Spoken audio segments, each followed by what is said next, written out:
Let's see what we can find. Fruit keyhole.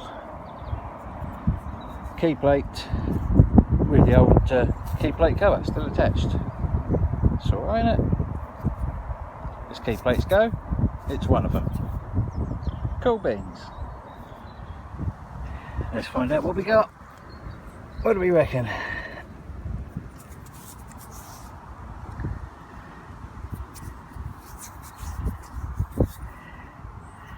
It's quite thick. Or it's covered in mud, one of the two. We'll give it a field clean, we'll come back to it and see what we can see.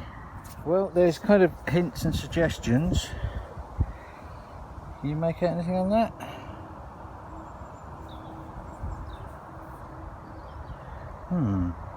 Curious. You can, in certain nights you can see something on there. Pretty toasted, but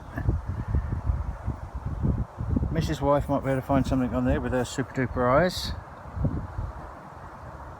There's a suggestion of something on that side. Is that a laurel or something around the bottom there, looking at it? Look, you can just see some leaves. So we're to go up that way. This might be quite old, you know. How exciting. We'll have a look later. Oh, watch this space. Let's see what this one is together, shall we?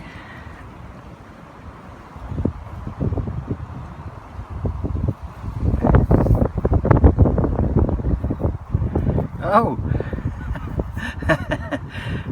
It's not there. Can we see it? We've got a shadow of a coin, but we haven't actually got. Look, there we are. There we are. There she blows. 20 pence. Long time since we found one of those. That's what your 20 pence looks like after it's been in the ground for a few years. Lovely. We'll put that towards the Guinness fund, shall we?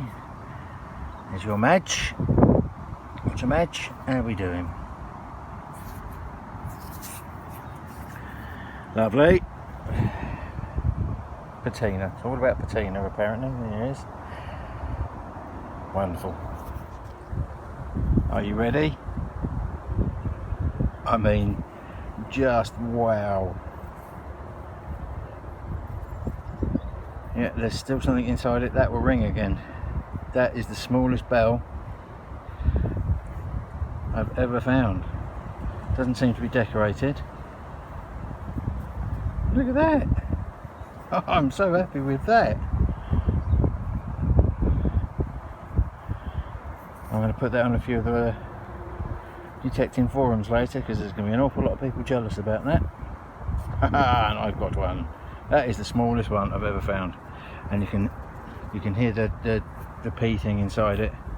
So I think that will ring again later on. That is incredible. I'm very, very happy with that. I wonder what that's from. I don't know. Oh, give it there. I don't know what that's from. Sheep? I don't know. You put bells on sheep? Goats? I don't know. It's a bell and something, isn't it? I am very happy with that. Excellent. Now we found 20 pence over there as we went up that side of the row. And I've jumped over the fence. I didn't go all the way up. I've come all the way back, well, halfway back down again. So just opposite where I found that 20 pence.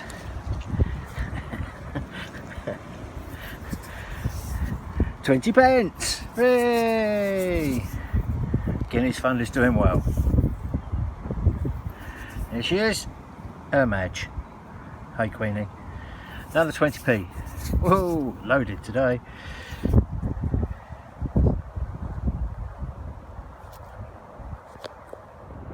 See a penny. Pick it up. The rest of the day. Oh, get that back. No, it's not. Your ladyship. King or queen? I reckon king.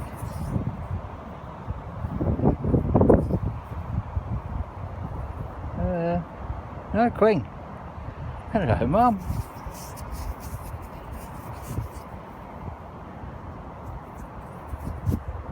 No, king. I thought it was a ponytail. King. Hello, sir. Do apologise. That's me to the tower. Lovely. Nice old penny. Watcher guys, back at the ranch. Have a quick run through of what we got out the ground. Let's have a quick look. 40 whole pence. Not retiring this week, am I? Still, like I said, goes towards the Guinness Fund. We've got the what's that, 1936 Georgie Porgy, George V. There he is. Hello, sir. He died in 1936, so that's the last year of his coinage. The Grotel bell, which is gorgeous. I wish there were some marks on it. Doesn't ring, unfortunately. No chime left in it, so I don't quite know what happened to that.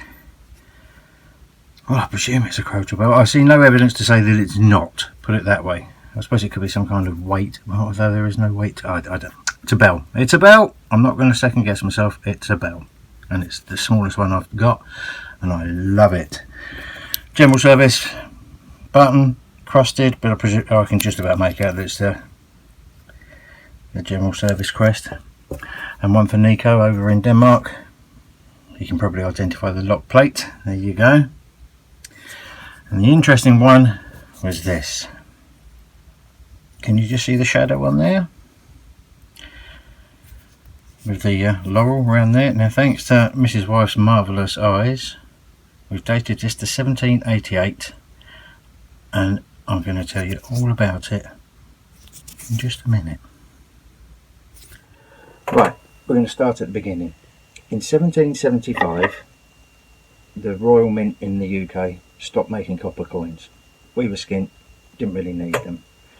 We got to 1787, there was none around.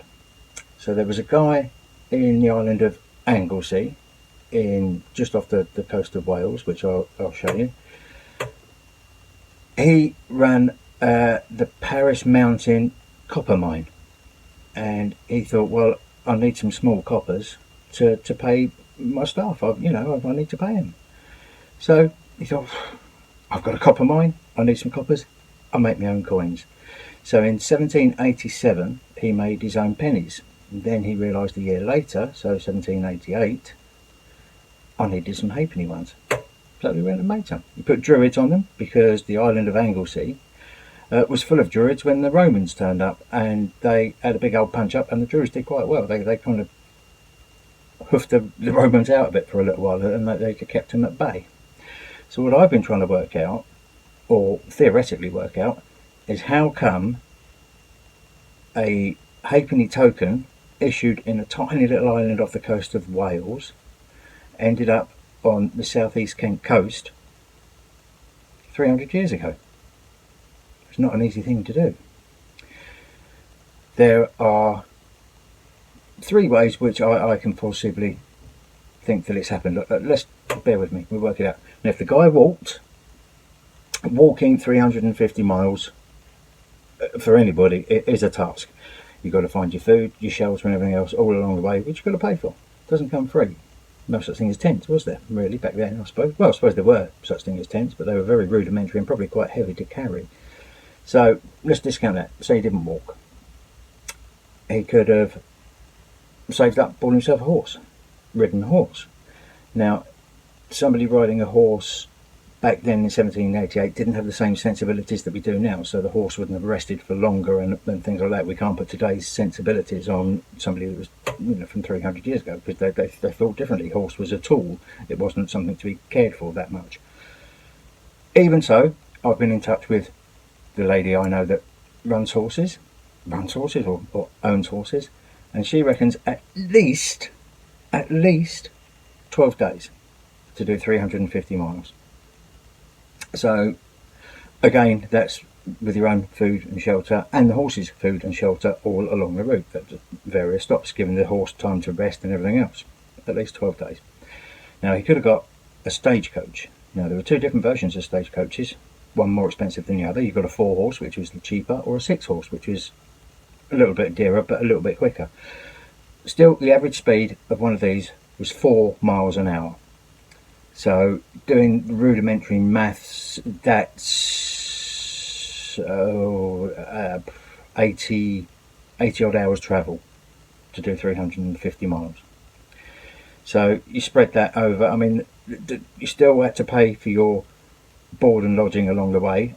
Third class ticket, which is all a miner's going to be able to afford, is outside, no shelter, and all you're doing, you're holding on to a little bar like that. And that's it.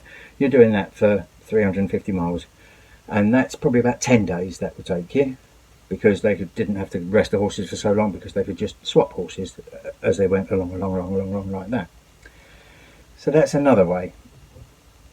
What I think has happened, this is my brain working, what I've worked out, I think the man has thought, I fancy a different life. Let's see what's going on. Let's see what happens.